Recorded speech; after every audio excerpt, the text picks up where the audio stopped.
Мен 5 жыл 10 жыл башта көп айтат элем, ушул маселени соңку кездерде айтпай калдым, себеп таасир кылбай атат. Улуу көч, улуу көчмөн жүрүп баратат. Улуу көчмөн жүрүп баратат. Биз ошол көчмөн, ошол кербендин ичине кошулабызбы? Же жээкте эле туруп аларды узатып калган калп болуп калабызбы деп корком деп. Биз бүгүн ошол кербендин ичине кошулмак турсун, кошуларга оюбузду дагы билдирбей атабыз. Биз жатабыз. Биз жамбаштап турабыз. Эч тургубуз келбей атат. Ушундай болуп бара берсе, жанагы Мустафа Кемал Ататүрк айтты эле да, уктап жаткан эл же жок болот, же кул болуп ойгонот дейт. Биз ошол уктап аткан мезгилдебиз. Мүмкүн көзүбүздү ачып атабыз да, курсагыбыз ачканда ыйлап коюп атабыз, бирдемени оозго сала койсо кайра жатып калып атабыз. Биз тура албай атабыз. Биз туруп ааламды өзүбүздүн көзүбүз менен карай албай атабыз. Биз бат бөтөн бирөөнүн көзү менен карап атабыз. Айтып атасыңарбы жана интернетте мынтип атат, интернетте антип атат. А сиз эмне деп атасыз өзүңүз? Өзүң эмне дейсиң кызым? Өзүң эмне дейсиң балам? Өзүңдүн оюң кандай?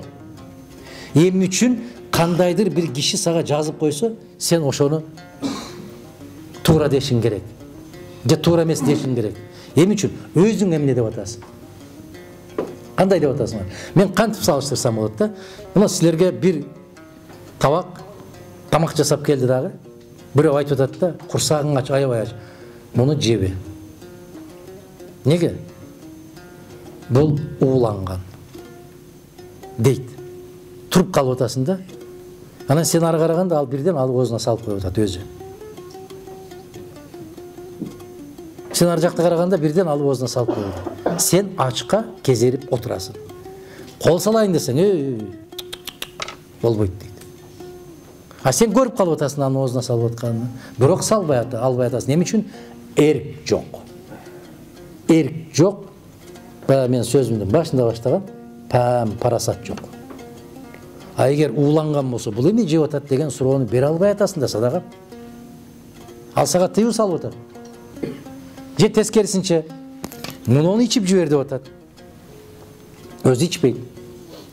А эмне үчүн сен ичишиң керек ал ичпесе? Өзүбүздүн акылыбыз менен өзүбүз чечим чыгармайынча, өзүбүз кайсы бир деңгээлде бир ой жүгүртүү кабилетибиз күчөмөйүнчө, мына карагыла, кече 120 депутаты унчукпай олтурушту, бир бар менен жоктун ортосунда отурушту да. Бар менен жок. Ти келип калды эле, аны мактагандым, айланайын, нелер гана дебеди. Кече эле бир генерал Жээнбековди бүгүнкү күндө манассыз деген генерал чыгып, сиз бүгүнкүнүн Жусуп Абдрахманову болушуңуз керек деп. Айланайын. Айланайын генерал. Мына жүзүң, мына сенин абириң.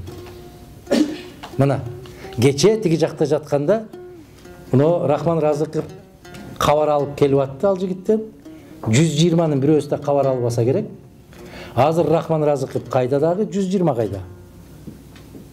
Эч кимиси унчукпай отурду эле, Текебаевди чыгарып,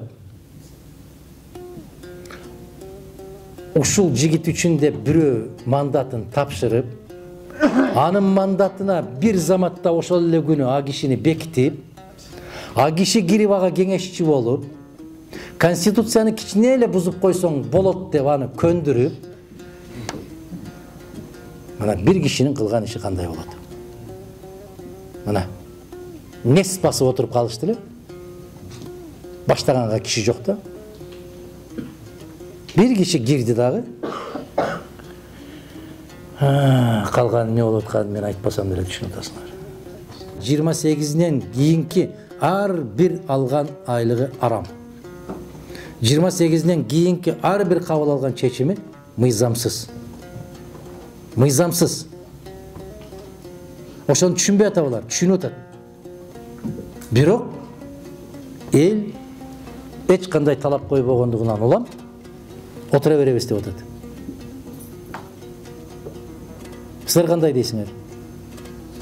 Акыр конок болуп келсе дагы 11-де кетет го кечинде. А конок дагы силердин үйүңөрдө 6 күн жатып кетейин десе эмне кыласыңар? Өзүң чыгып кетесиң да.